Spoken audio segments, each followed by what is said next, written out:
one, the rescission of 78 Biden-era executive actions, executive orders, presidential memoranda, and others. The golden age of America has most definitely begun. Begin preparing the 30,000-person migrant facility at Guantanamo Bay. We're getting the dirtbags off these streets. There's one guy who can fix this shit, and it's Donald Trump. What's storm, Mr. President? You'll find out.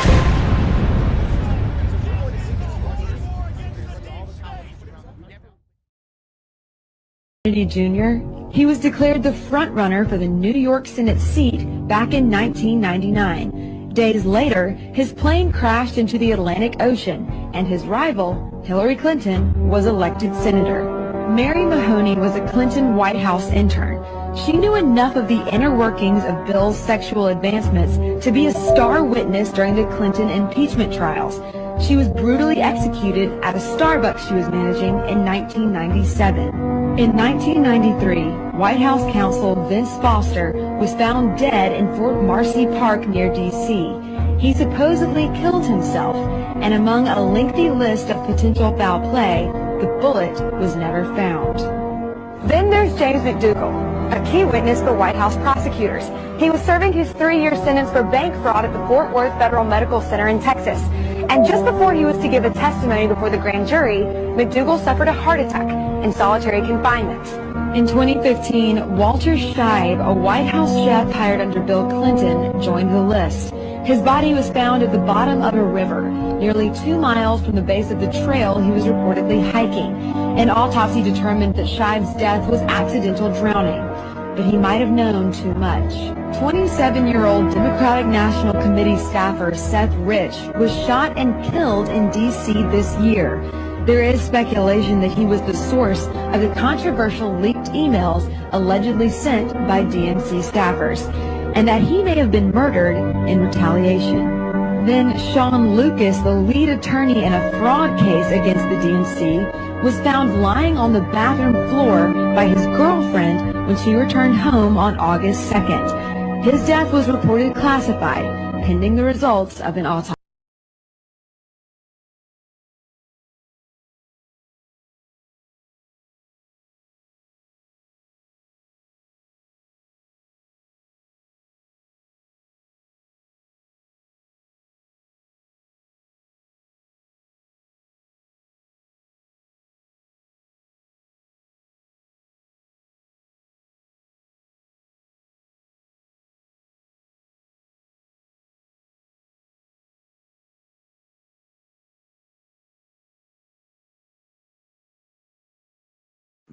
I'm fucking muted. Now you can hear me, right? Good morning, good evening, good afternoon, wherever you're in the world. My name is Josh, and welcome to the Repill Project's Daily Dose. Live with you Monday through Friday, and typically on Fridays we do Daily Dose, or we do... Can you hear me now? You should be able to hear me now. Test, test, test, test, test. Yeah, you can hear me now? Can you hear me now? Yes? Hold on. It froze. Start over. There you are. Oh, there I am. Okay. Did you hear me say fuck?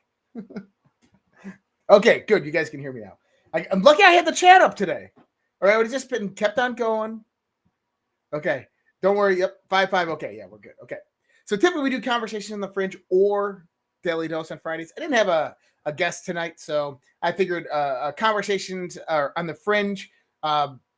I don't like doing those by myself, but this is going to get fringy, so buckle up. We're going to talk about Miss Hillary Clinton and her crimes and everything that came from that. And that is kind of conspiracy theorists. That's conspiracy oriented. You know, Dan Bongino said that he said some things that truly disturbed him over the course of the last few months as his position as deputy director of the FBI. I wonder what those things were. Seriously, I really wonder what those things were. You know, I think we got a few good ideas. I mean, Sidney Powell, I know, understands probably what those things are. Let's listen to what Sidney has to think about. Maybe what Dan Bongino had to look at. And this is an older video. It's not what Sidney actually thinks, but maybe this could be what we're talking about here. 675,000 Clinton emails when they got Anthony Weiner's laptop in a search warrant because of all his sex perversion issues.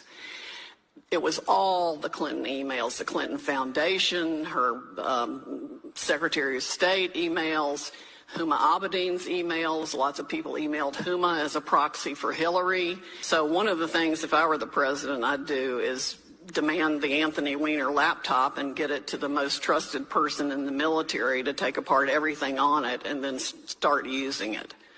There's a lot that can be prosecuted, I have no doubt, on that laptop. In fact, I heard that the New York police officers who saw some of it, even though they're hardened investigators, literally had to go throw up. It's bad.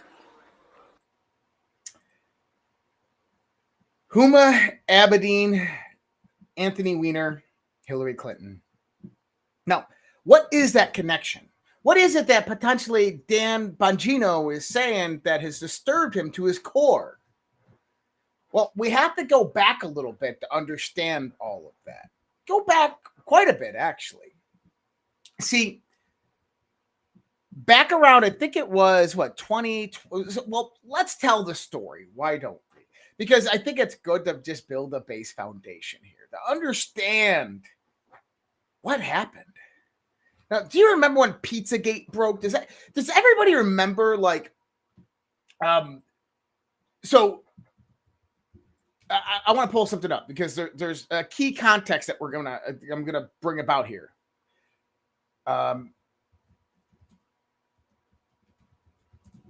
So do you remember when you go like back to 2016 and you had the Russian hack, or not even 2000, you go back to 2010, 2011. Remember when George Bush's emails were hacked and let out there into the world?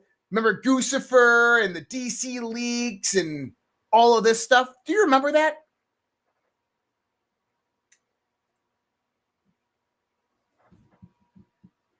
This is where it gets really, really interesting.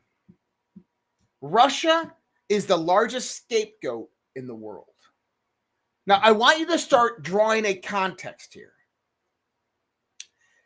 If you go back to 2010 and you start looking at emails that start coming out, Pizzagate being started, Weiner's laptop, all of this stuff, I want you to begin to see that what this is two sides of the intelligence apparatus fighting each other and then blaming their workings on Russia. For instance, we know that the National Security Agency operated through the United States Department of Defense, had clandestine projects operating, spying on the deep state, because they knew somebody was stealing military secrets. They just didn't know who and who to trust, so they had to look into it.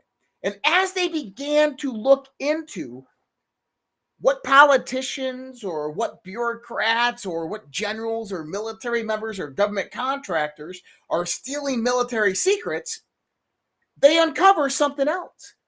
They uncover child sex trafficking, satanic rituals, a deeper ingrained conspiracy, money laundering, organization with criminal cartels. And they realize that this is so big that the scope of this has to be much, much broader, that they can't do this on their own and eventually will get shut down. So in and around 2010, we start seeing Russian hacking groups hacking various different politicians' emails. Former President George Bush, his emails were hacked. There's quite a few other politicians in this time frame. Bill Clinton, I think, was one of them. And this was blamed on a Russian hacking group, I think that was called Little Bear. I think that's what it was. I was trying to pull up the roots right here of what it would have been. I think it was Little Bear. But it was blamed on these Russian hacking groups, of which these Russian hacking groups came out and said, it wasn't us. What the hell are you talking about? You remember GOODBRU? So then, around 2012, Pizzagate breaks. And Anthony Weiner's laptop is one of the top proponents that really helps to drive this home. At least the rumors behind Anthony Weiner's laptop.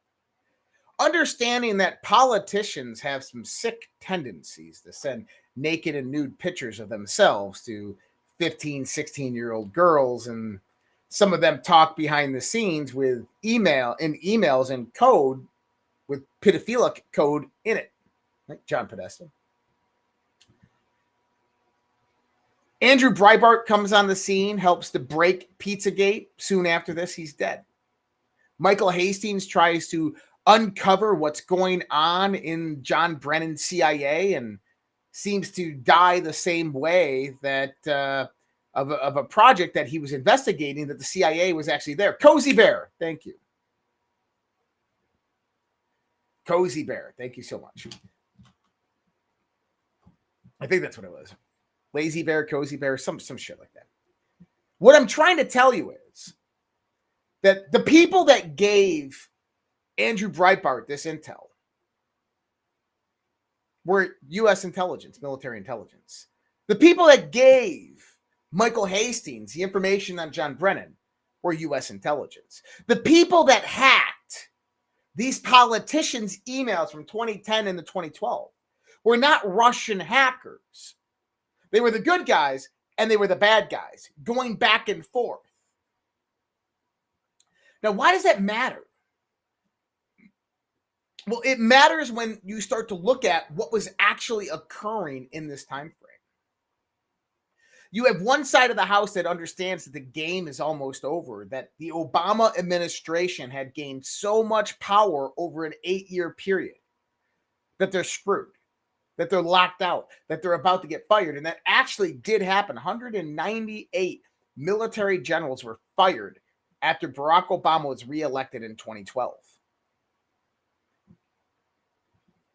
But then we get a lot of the WikiLeaks files begin to come out. You got to wonder, where did those emails come from with WikiLeaks? Was it just random people coming forth and wanting to leak that information, or was it truly the good guys leaking it to them? In 2016, we have Guccifer 2.0 that apparently hacks Hillary Clinton's emails and releases the DNC emails to WikiLeaks. Now, this is blamed on Russia. But then in 2017, something happens. Q comes along. And Q tells us something specific. He says, things aren't necessarily what they seem. He says, look here. He says, was the DNC hacked by Russia? CIA Brennan force? Seth Rich internal download hand-to-hand pass to USA? CrowdStrike code insert? If FBI chain of command was corrupt, what other investigations were corrupted? Who did they provide cover for? How far back did it go? What's Q talking about here?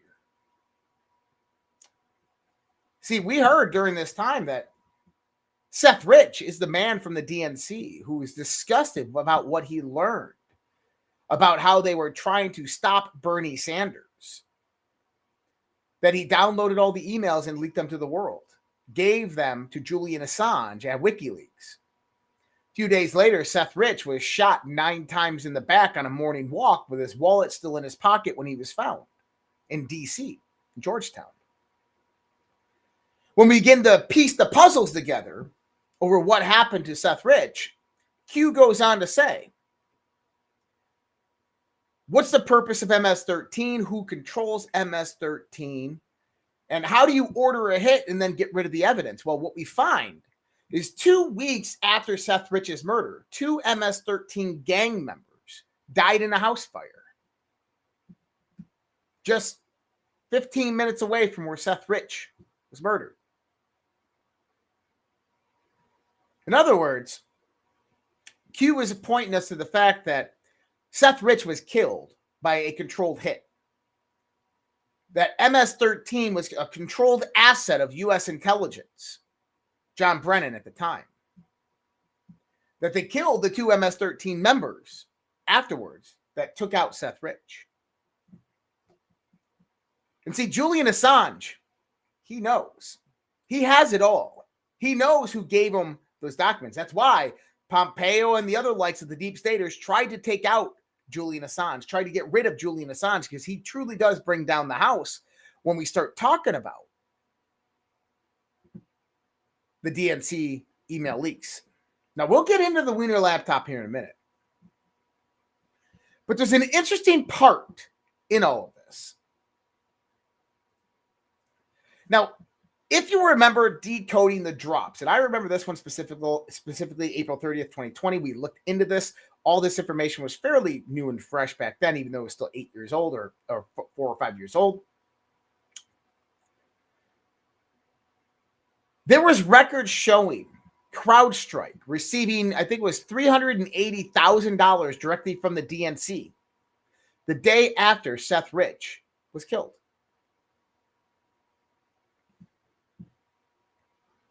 What was that all about? Well, Q told us.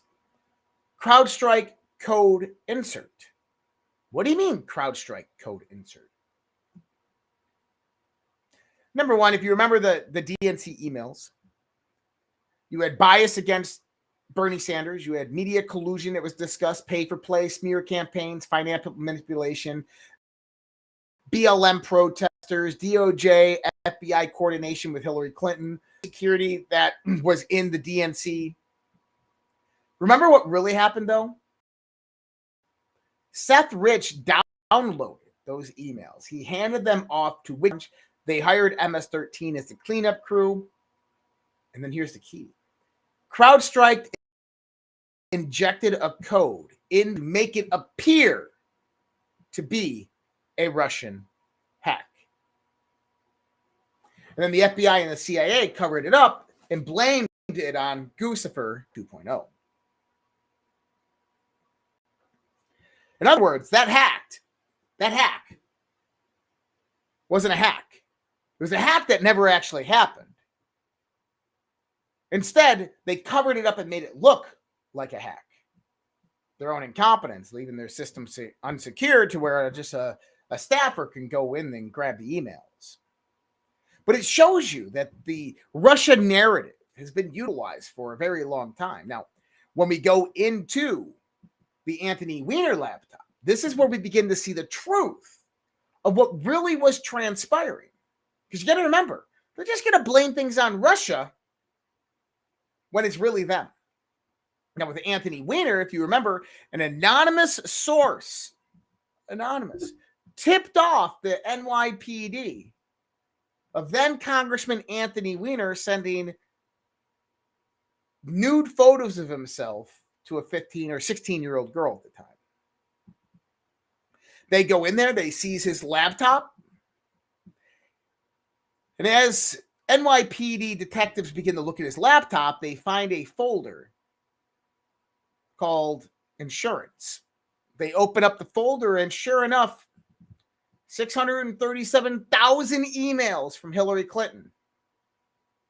But why was it called insurance? Well, Anthony Weiner's wife was Huma Abedin, whose father just happened to be one of the founders of the Muslim Brotherhood. But she was also Hillary Clinton's chief of staff. I mean, can't make this shit up. In other words, Huma Abedin was the handler of Hillary Clinton through a controlled intelligence apparatus.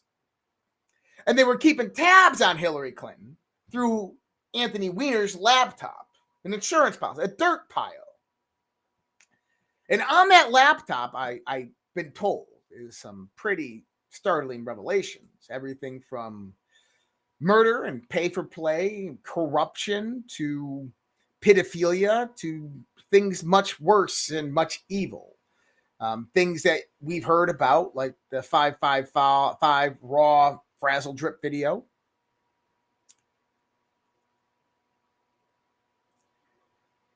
Now, that laptop went into the hands of the FBI, and they lost it. They lost the laptop. I mean, it came in and woo, just fucking threw out the window. But see, that wasn't before the good guys were able to get it, because the anonymous source that threw Anthony Weiner under the bus You got to remember, they do this a lot, and we see this in the historical context of the military operation, right? The whole point was to get that laptop into the NYPD or outside of Anthony Weiner's control. Now, this is the part that you need to understand. It doesn't matter what happened to the laptop after it left Anthony Weiner's house. Do you see what I'm saying? It doesn't matter what happened to the laptop after it left Anthony Weiner's house. I will reiterate, we have it all. I just laid out. They were hacking computers of former presidents, senators, congressmen on both sides, going back and forth, and then blaming it on Russia. The NSA, through this military program to weed out the deep state, they are the anonymous tip to the NYPD to go in there and seize Anthony Weiner's laptop. Now, the question is how did they know what was on Anthony Weiner's laptop? Because they're the fucking NSA. They had already downloaded the contents of Anthony Weiner's laptop and already had all the evidence, except it was inadmissible in court because it was private personal data and it was illegally obtained.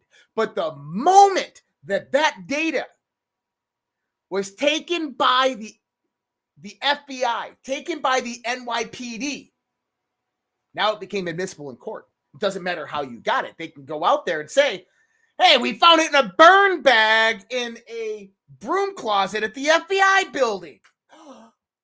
Oh, now it makes more sense. Kash Patel saying, yeah, there was this burn bag at the FBI building, and we go in there, and inside this burn bag is all these classified documents that just never got destroyed, and we're pulling them all out, and sure enough, we got this, and we got this, and we got this, and we got this. Guys, there was no fucking burn bag in any room inside the FBI. Sitting in a broom closet. There wasn't. The key fact that you need to understand is we had it all already. So when you set up the Anthony Weiner thing, you have to understand that the NSA already had the contents of the laptop before the NYPD and FBI took the laptop. So it doesn't matter if they made it disappear. We had it already. Does this begin to make a little bit more sense now? Why Kash Patel's like, yeah, we were just walking through some hallways. We opened up this broom closet that's been locked for a decade. We walk inside them. Sure enough, burn bag sitting right there. Inside this burn bag, all these classified documents of the Durham investigation that, just are so damning against the deep state. Wow. And the Biden administration is like, we destroyed those. We destroyed all those documents. How did they happen? Because we had it all the whole fucking time. So when it comes down to talking about this, how did Q know that CrowdStrike injected code into the DNC server to make it appear as if it was Russia? Goosifer. When it really wasn't. Because we got it all. The NSA has a data center in Utah of which they capture all packet data currently happening in the fucking entire world. Petabytes of information flows in there. And they can filter it out like that. There's not one secret that gets by the NSA. And I know directly from an inside source, and I will share this information with you because I'm not under any NDA, and I'm not, well, maybe not NDA on that information. But right outside of the Pentagon is a place known as Crystal City. Anybody in the intelligence community is going to know what I'm talking about. It looks like a bunch of Hyatts and Marriotts and different hotels, but around that is a whole bunch of different buildings that you'll see people walking in and out of every day. But what you don't see is that Those buildings are rented out a lot by government contractors and the U.S. government themselves. And this is where the NSA and the CIA and various other intelligence organizations actually run operations through. There is a building down there that you walk inside. There is massive security. When you walk through this, you go in there. The building is set up very similar to a honeycomb, as in you have an outer layer of offices, and then you have an inner layer, then you have another inner layer, you have another inner layer, and there's 6 layers that go inward. At the center of that layer is an advanced cyber task force that works directly for the National Security Agency. Now you might be asking, why is it over in Crystal City and why isn't it over in Maryland? It's a good reason. It's not at Fort Meade because one of the parts of this building is taking all of the fiber and T1 lines directly from all internet service providers, ISPs, and it flows directly in to the center of this building. Now, this team, by the way, they've developed some really interesting cyber tools. One of the tools that they have, if you ever heard of internet protocols, IP addresses, things like that, and you got like your gateway domain and stuff like that. That's how all computers communicate today. Is that we have to travel through various different internet protocols in order to attach to each other's computers. That's how it all works right now. That's happening right now before you. Well, see, there used to be a time when you didn't have that. You had kind of like socket connections and other types of things. So there's different types of ways that you can connect to other people's computers outside of these protocols. But we just built an infrastructure of these protocols, and that's what we use. Well, see, about 20 years ago, the NSA developed this cyber hacker toolkit. And one of the tools in there allows them to circumnavigate any network device in the world without an IP address, which means they can go directly into any network, hunt it down through gateway address, boom, find it, go into that switch. They go directly into that switch, go into any network device in there. They go right around firewalls. They go right around any type of encryption, and they can enter into a computer. They can see all the files, all the data. They can take the data, copy it over, bring it over to themselves, and then leave without a trace. And since they're not utilizing standardized protocols, there is no record of them whatsoever.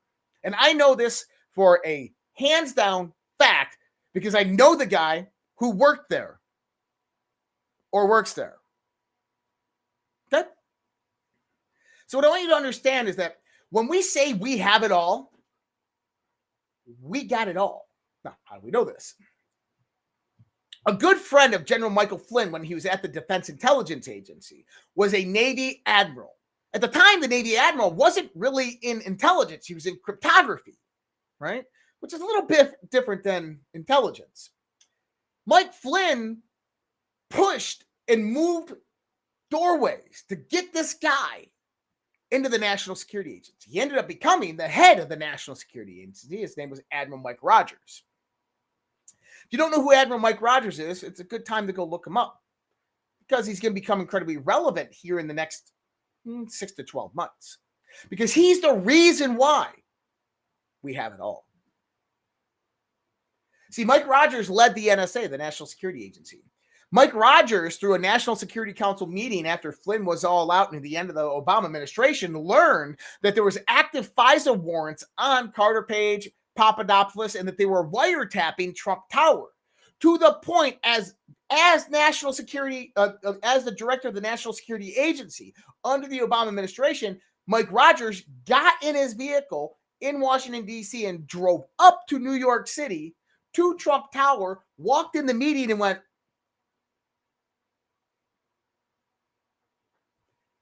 and let Don Jr. and everybody else know that the room was tapped and that FISA warrants were active on all of them. It was Admiral Mike Rogers, after another person tipped off a Fox News affiliate in Phoenix, Arizona, a reporter by the name of Christopher Sine. That guy that tipped him off was, by the way, codenamed S, Jeff Sessions. But tipped him off He took his news crew down to the tarmac. Why? Because you needed a presence there, a public presence there, in order for the NSA to wiretap that whole area, pull that information off, unlog it, download it, and now say that, oh, well, we got this from an anonymous source that was there because we put people there on the tarmac.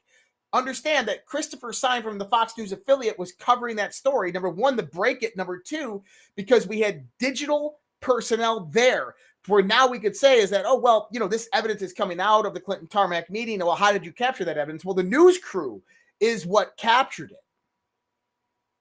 It's CYA covering your ass. But it was Admiral Rogers who took that clip of Clinton and Lynch's tarmac meeting in October 30th, 2016, and went to James Comey and said, listen to this. Plays it for James Comey and says, you're going to open back up the Clinton email investigation today. And James Comey did exactly that. Went and reopened the Clinton email investigation. He closed it down 2 days later from pressure from Brennan and Barack Obama, but they knew at that point in time that it was over. Admiral Mike Rogers is a freaking hero to this country. But when we start to see what's about to come out, I want you to start to think about it in this context.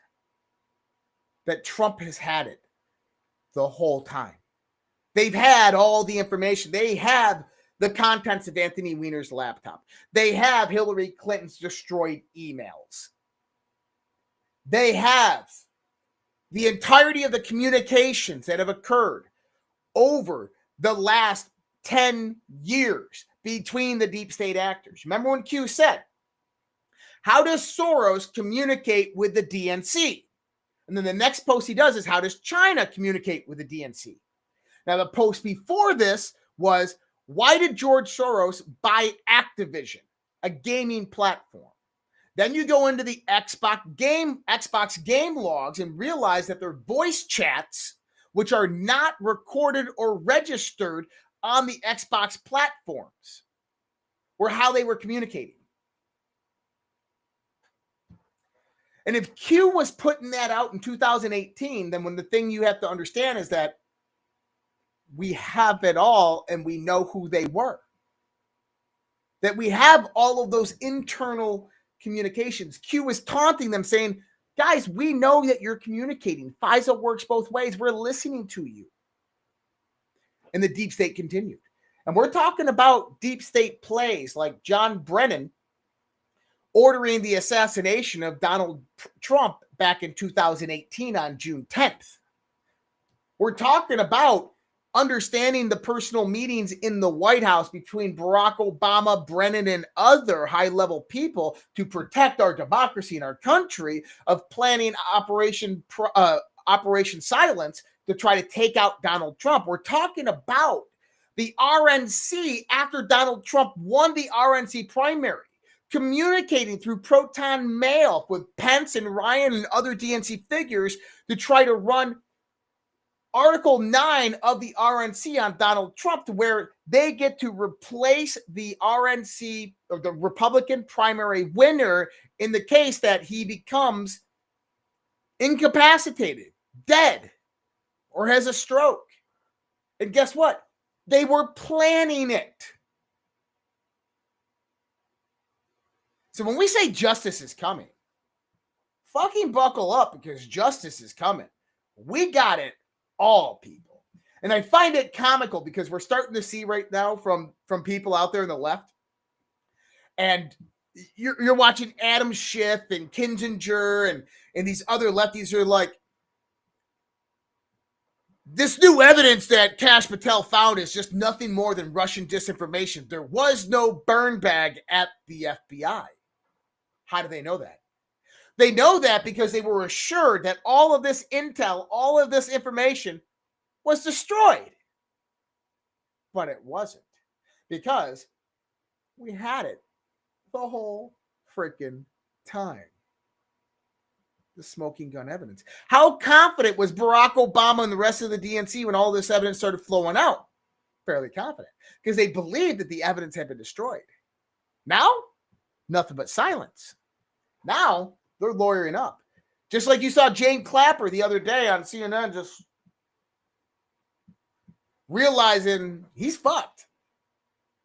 Treason doesn't pay well in the end. Tim Burchett has just sent a request to Representative Comer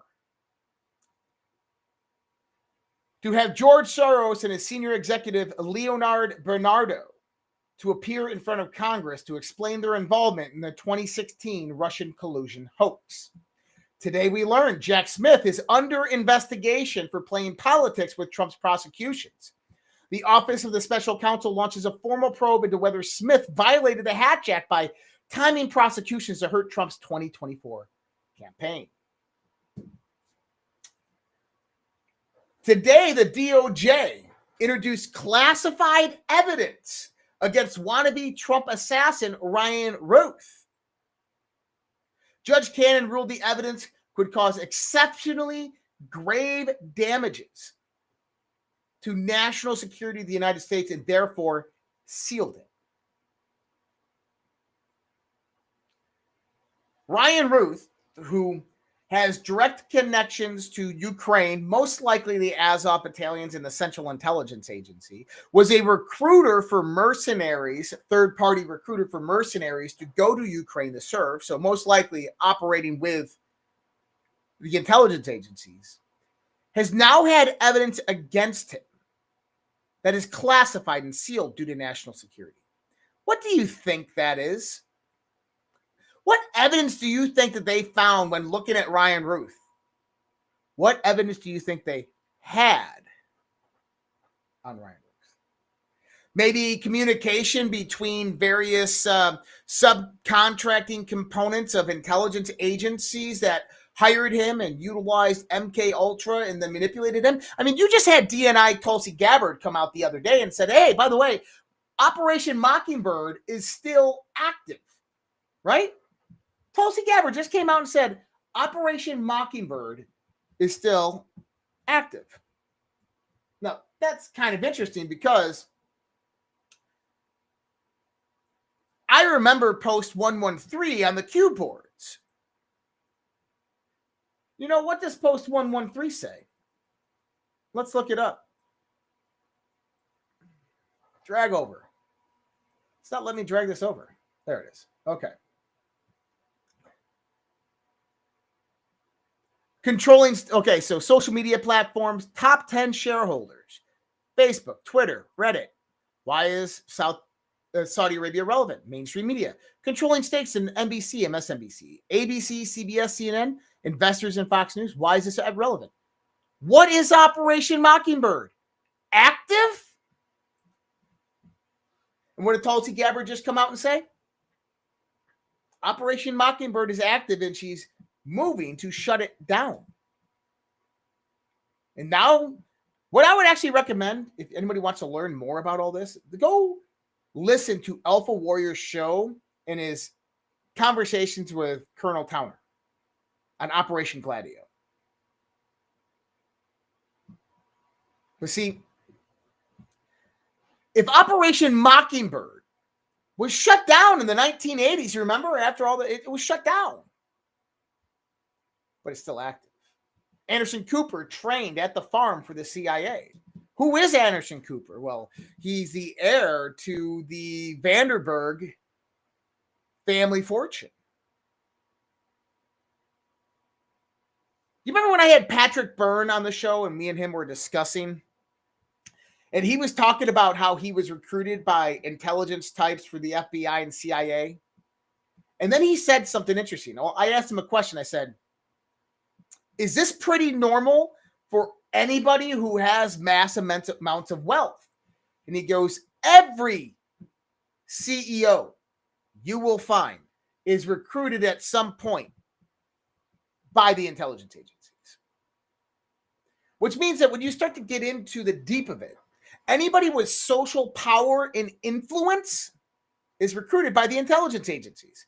Because if they can control them, then they can control mass amounts of people. And controlling mass amounts of people allow them to control the narrative. So if Operation Mockingbird is still active, what about MKUltra?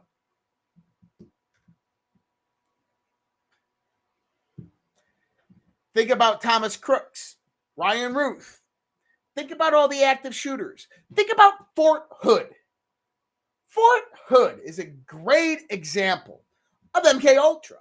In case you didn't know, just happens to be probably one of the clandestine operational bases for MKUltra in the world. Did you know that Fort Hood has a severe problem with people dying on their base?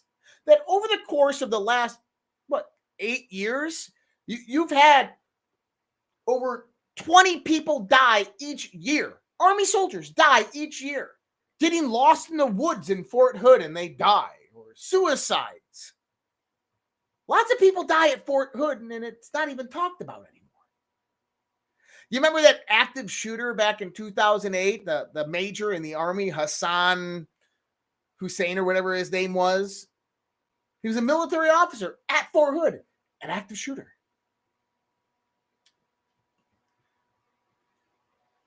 What I think was just classified for national security reasons by Judge Cannon in the attempted Trump assassination by Ryan Ruth was his connectivity to the intelligence agencies in MKUltra.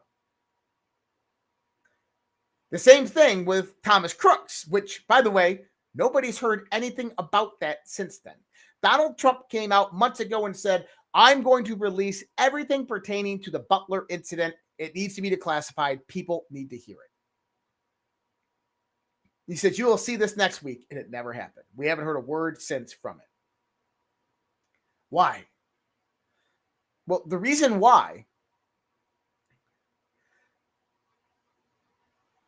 James Martinez, is that who I think it is? Is like he was part of the secret space program? If that is, I don't. If we're talking about the same person, then I have some information for you on that.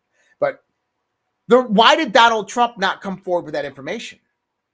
Because when they dig into these things, what they're finding out is that there is clandestine operations operating through MKUltra to influence human beings, and to put that information out there would produce mass panic. But if they know all the bad actors that are involved in it, then they can systematically take them down. And I think one of the next things that you're going to learn is that MKUltra is alive and well. Now, did you know one of the main components of mind control is induced horrific trauma? And one of the most, one of the best ways that they claim can induce a trauma-based mind control is sexual abuse and sexual assault, specifically at a very, very young age. Now go back in Clinton emails, child pedophilia, John Podesta. You start going in, Jeffrey Epstein, Ghislaine Maxwell. What were they doing? Well, they were high-end selling child clients to very wealthy individuals. No, they fucking weren't. They were grooming children. They were brokering children. That's the one thing that we don't look at. Is we want to focus on the one part. Hey, look, they were selling children for sex favors to politicians and then blackmailing the politicians with the yeah, they were doing that. Absolutely. But what they really were doing is they were brokering children globally to anything they want. Organ harvesting, child sex trafficking, biopharma companies, intelligence agencies for grooming into MKUltra. You remember the CIA back in the 1970s and the 80s, they ran the Finders. It was a program meant to hunt down these cults of pedophilic cults, but instead it turned into a human trafficking operation ran by the CIA. You remember what Megan Walsh told us is that, and you can actually look this statistic up. You remember all the milk cartons in the 1980s that had children on the back and it said, call this number, missing, 1-800-MISSING or whatever. You know that none of those children were ever recovered? But apparently there was a phone number back in the olden days that you could call that number and you hit a series of pound and star and numbers. You can get to a voicemail, an answering machine, and you could leave your bid and then they would contact you and you could buy those children on that online, on that phone market. Who was running that? It's the intelligence agencies. The majority of the evil that we see in the world is an extension of this cult that I talked about last night. Actually, I talked about the cult on my Q&A that we did after the show. But there's this dark evil cult, and it derives from ancient Babylon, people. And that's like, whoa, that's over my head. I don't care. Look it up yourself. Begin. What the heck? When you begin to look into the history of who these people really are, it's dark. It's evil. Satanism and Luciferianism doesn't even begin to cut it, people. Ghislaine Maxwell today was transferred to a minimum security prison camp from Florida into Texas. It's even showing that she is no longer in the Bureau of Prisons. In other words, it appears that Donald Trump is going to be granting her a pardon, or she's getting moved to a minimum security prison because they're going to take her out at some point in time. Now, do I think that they're going to try to take her out? Oh, I do. I think that whole conversation about moving Ghislaine Maxwell from Florida to Texas is a setup. I truly do believe it's a setup. It's a setup because they know somebody's going to try to take her out, just like they did with Epstein. That's right, I am Schaefer. Just like Wayfair pillows, you go onto Wayfair and you can buy a brand new bed comforter for $28,000. From Paul Sperry today, the feds tell me Hillary's top campaign aides may have coordinated testimony to obstruct Durham's probe when they all gave same answers to investigators' questions per Clinton's plans. John Podesta, ridiculous. Jake Sullivan, ridiculous. Jennifer Palmieri, ridiculous.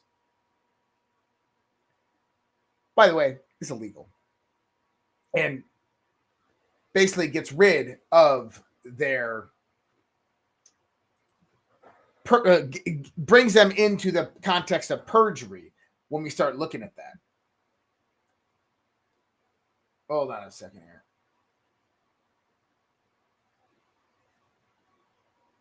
Hey, buddy, you got to go. Goodbye. So anybody on Facebook, that isn't Gene Decode. No, Gene's not coming into our platform, and that's definitely not Gene. So ignore those. Don't hit any of those links that come into those Facebook chats. If I have any mods out there on Facebook, go ahead and fucking ban that person. Homie, don't play that. Right? Sources say that Biden Deputy Attorney General Lisa Monaco prevented Special Counsel Durham from releasing the 30-page appendix to his final report because it implicated her old boss, Obama. Monaco was his White House advisor who attended John Brennan's Fusion Cell meetings, December 9, 2016 powwows, per the ICA. Interesting. So John Durham does his report, comes back, takes it to the Deputy Attorney General, Lisa Monaco, and she says, nope, you're not releasing this. This is all classified. Oh, this fucking douchebag. You're going to get deleted, dude. Okay. You know what? You're gone. See options, block. Goodbye.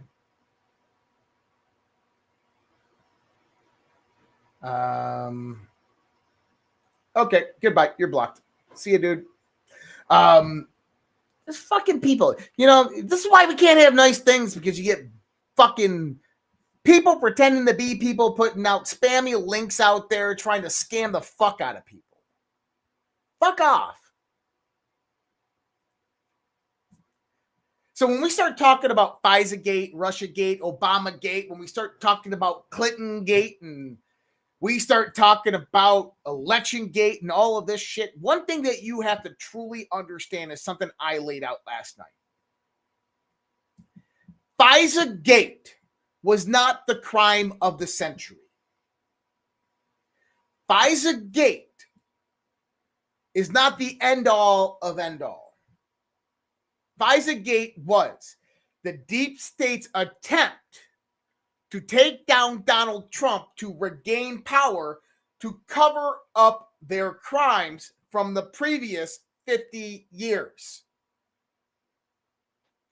In the midst of not being able to stop Donald Trump, they committed new crimes from 2016 all the way up to present day. Hence why you have treasonous conspiracy that doesn't have a statute of limitations of the 5 years because the conspiracy is still ongoing.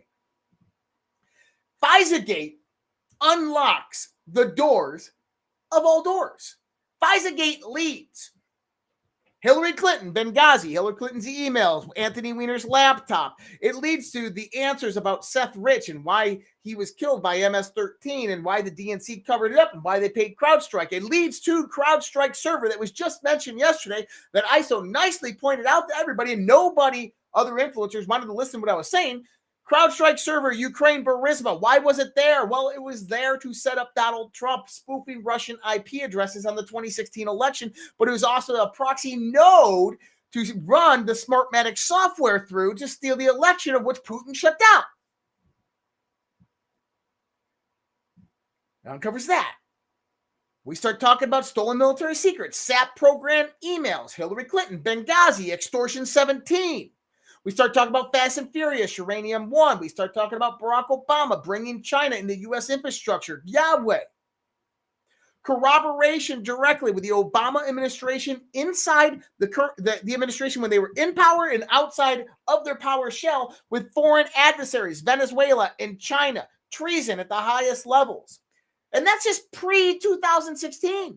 We're not even talking about the Mueller investigation, 2 different impeachments, January 6th, COVID-19, the stolen 2020 election, the attempt to steal 2024, all of which are massive felonies that implicate all of these people. And guess what?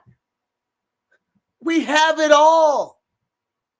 And over the course of the next 4 years, you're just going to see a foundation of knowledge and information built, starting with FISA Gate.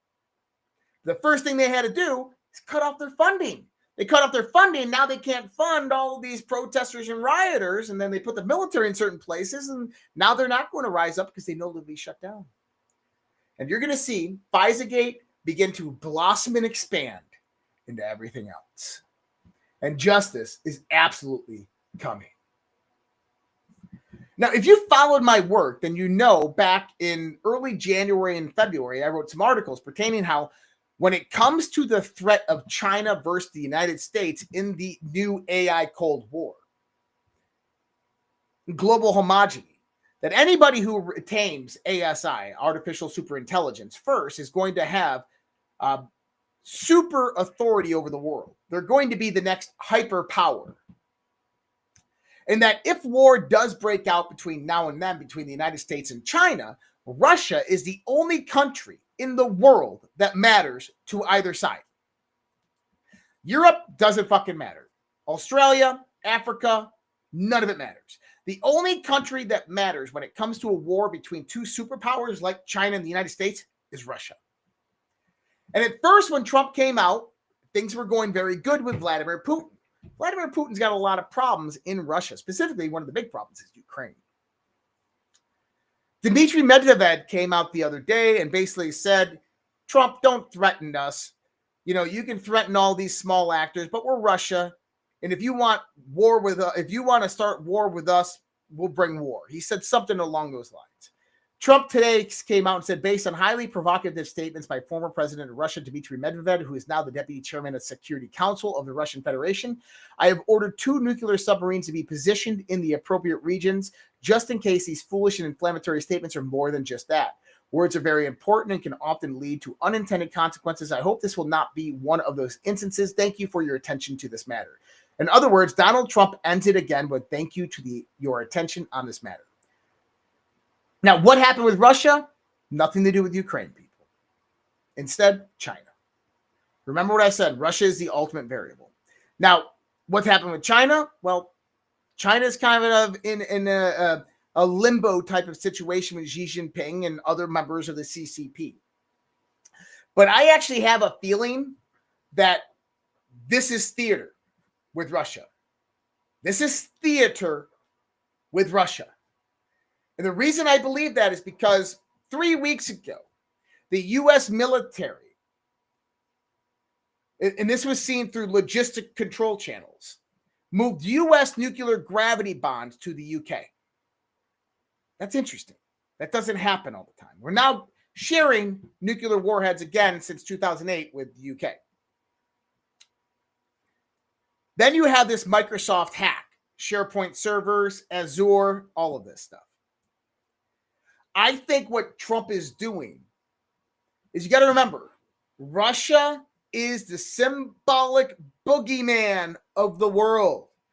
Hey, we had the deep state hit our email servers. What do? Blame it on Russia.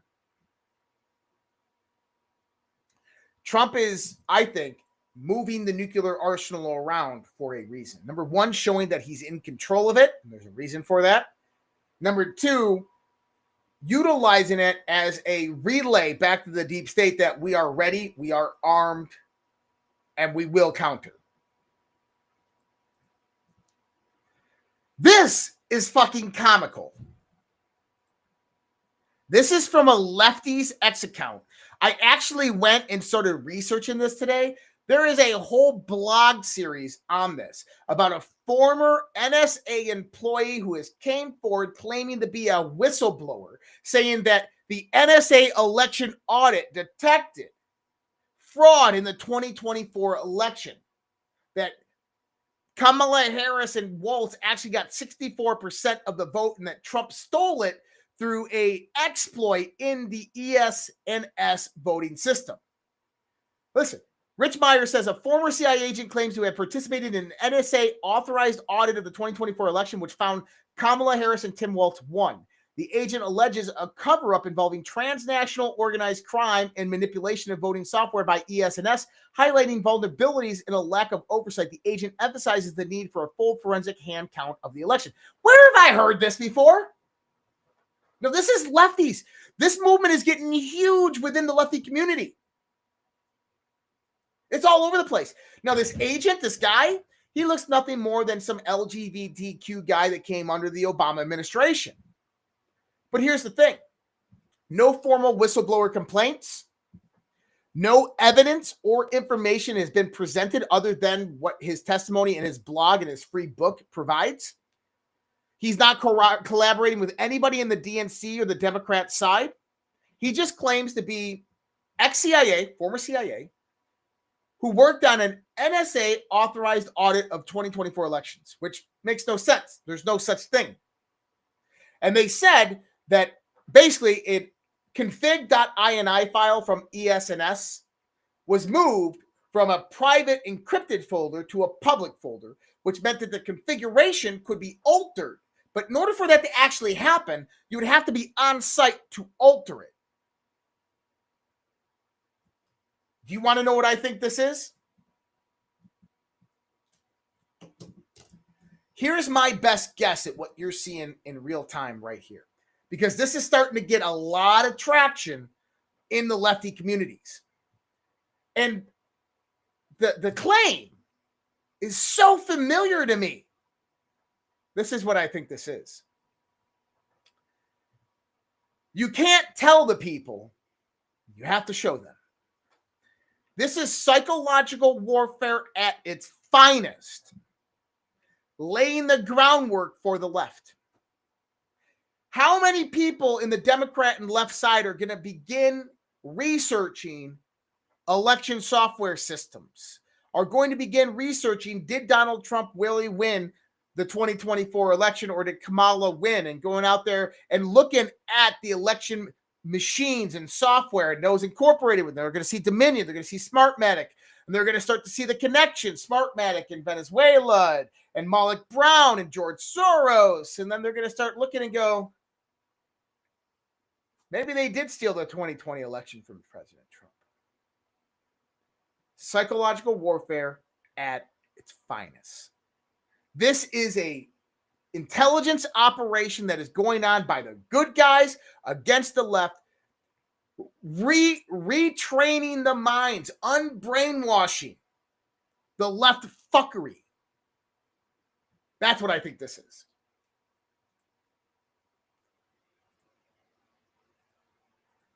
We don't need to get into that.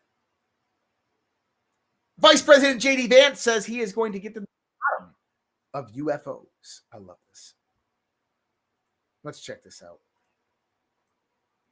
The other thing is there are stories that I am particularly focused on, in part just because you talk with your buddies about it. Like, I'm obsessed with the whole UFO thing. What's actually going on? What were those videos all about? What's actually happening? I haven't gotten to the bottom of it yet, but we're only 6 months in. We've been very busy. That's actually the August recess is in part me going to try to dive to the bottom of the whole UFO thing from last year. So I mean, you got to have us back. Okay, I'll let you know. I'll let you know. The other.